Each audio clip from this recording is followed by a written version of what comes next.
The Nature of Personal Reality, a Seth book by Jane Roberts, read by Martin John, Part 2, Session 675, July 4, 1973, 10:20 p.m., Wednesday.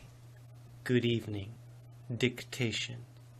Affirmation then means the loving acceptance of your own unique individuality.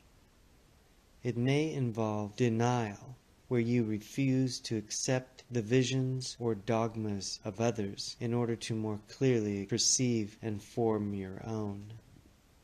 Such affirmation will lead you to your own inner discoveries and attract from the deepest portions of your being the particular kind of information, experience, or perception that you need.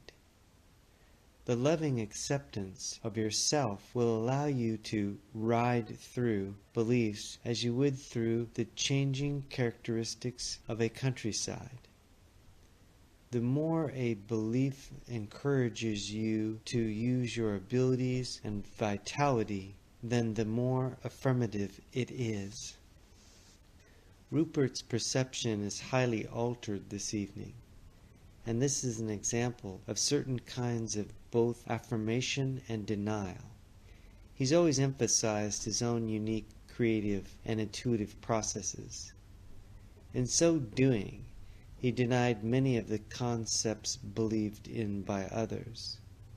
He accepted the belief that any consciousness could be in some kind of direct, intimate contact with experiences and realities usually not perceived, but ignored. He knew there were many different ways of experiencing even the physical world, and so he rejected all concepts that told him otherwise. The very belief allowed him to use those abilities, and as muscles became more resilient with use, so do psychic and intuitive powers. The legs run and leap over areas of ground. They cannot themselves interpret the reality beneath them. The feet are not aware of the ants they crush. They may feel the grass or sidewalk or the road, but the particular individual sensate life of grass itself, or of the ant, escape these feet, which are involved in their own reality and concerned with these other things only in their relationship to feethood.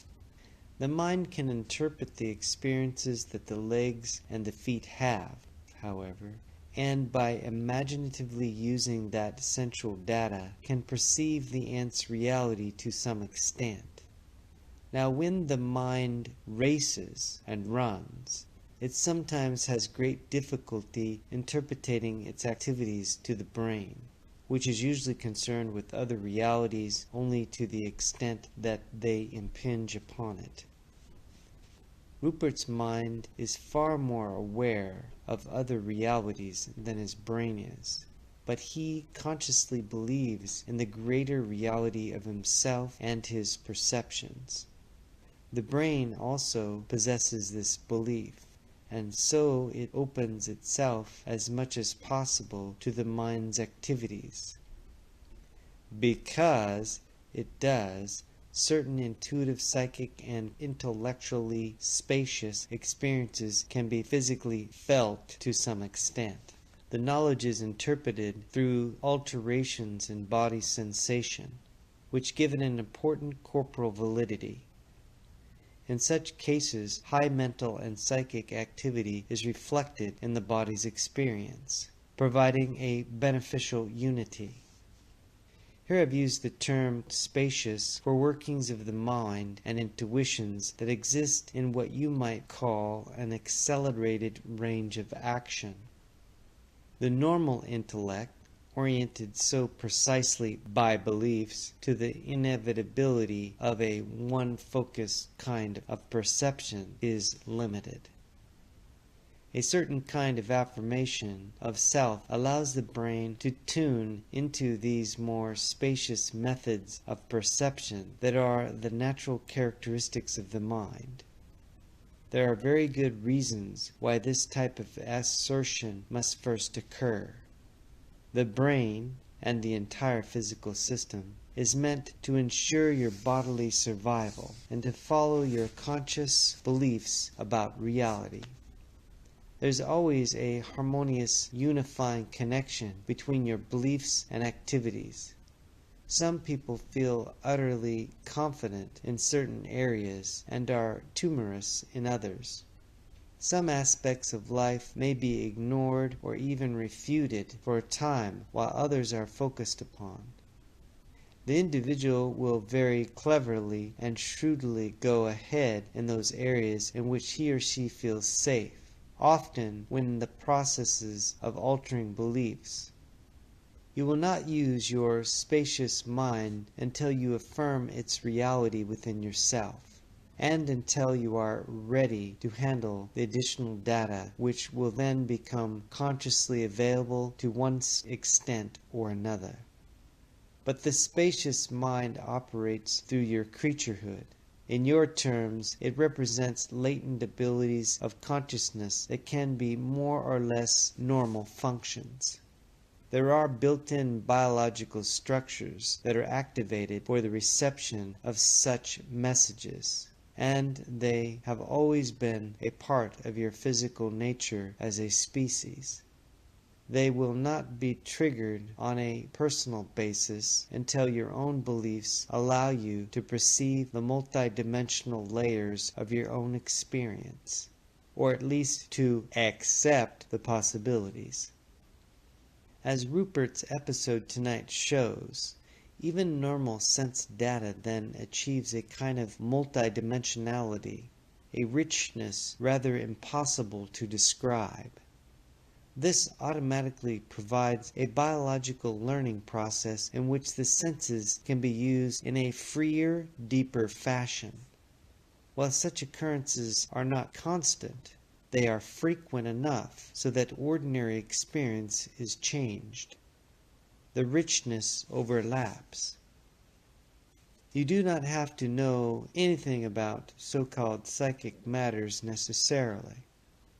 Many individuals use the spacious mind and its perceptions, taking it for granted without realizing how different their own perception is from that of others. Rupert wondered about this next matter, which is related. Psychologically, you carry within yourself remnants of your evolution, in your terms, physical vestiges of organs and other attributes long discarded. You follow me here? In the same way, you also carry with you structures not yet fully used. Those organizations point, in your terms now, toward future evolution. Use of the spacious mind involves these. Individuals through all the ages have experienced this other kind of awareness, though never to its fullest form. Experience with the spacious mind dissolves any seeming conflicts that occur between the intellect and the intuitions at other levels. To whatever extent possible, the physical organism interprets that unity through a new mixture of sense data, so that materially the information makes sense. An individual can tune into spacious mind operation 2 or 3 times in a lifetime without realizing it, and have experiences that he finds difficult to interpret later. The affirmation involved is one of transcendence, in which for a time a person affirms his reality in flesh and at the same time states his independence from it, and realizes that both of these conditions exist simultaneously. A dual perception takes place in which the spacious mind is activated. By activated, I mean that the physical organism is suddenly aware of the spacious mind's existence. When utilized properly and fully in your terms of time, the spacious mind will vastly enrich the dimensions of the species, bringing the body into a greater harmony than now possible. On a neurological basis, there are unreleased, latent triggers that can be set off, and when they are, your practical experience with time as you know it will be altered. From your viewpoint, the species will then be so different that it will seem to be another one entirely. As Rupert once suggested, your modern system of communications has already expanded the data available to a private conscious mind in a given amount of time, and this on a purely physical level. You have to handle and assimilate information now available as the happenings in other places that, in previous centuries, no ordinary individual would have been aware of. Events in distant places then become present knowledge. Time intervals between an episode and your knowledge of it are shortened, though the event may occur on the other side of the world. Jet travel scrambles your idea and experience of time, and in doing so alters your concepts of it. But within the mechanisms of the body there are unused and unrecognized triggers that will allow you, as a species, to consciously handle greater perceptions of time just as you now handle greater perceptions of space. In a very limited and fumbling manner, this is hinted at through the use of computers, where you try to assess future probabilities and act accordingly in your present. The mind can do this far better than any computer. If it believed this, then certain portions of the brain would be activated. The brain would become aware of more of the mind's knowledge, and the probabilities of future events would be made consciously available. Now the brain would have to sort out this information so that the physically attuned mechanism was clearly able to maintain its temporal present. When man first developed the pause of reflection, as mentioned earlier in this book, he did undergo initial disorientation before he learned to distinguish a vividly remembered event of the past from a presently experienced one. The growing consciousness had to make such distinctions for practical behavior. To utilize future probable events, the physical brain would be forced to enlarge its function while keeping the individual in clear relationship with the present moment of power, or corporal effectiveness. Affirmation always involves the acknowledgement of your power in the present. In greater terms, denial is the surrendering of that power. Affirmation, then, is the acquiescence to your ability, as a spirit within flesh, to form the physical reality of your creaturehood. Now you can alter your present through altering your past, or you can change your present from the future. Even these manipulations must take place in your practical experienced present, however. Many people have at one time or another changed their present behavior in response to the advice of a future probable self, without ever knowing that they have done so. Suppose you have a particular goal in mind as a youngster, towards which you work.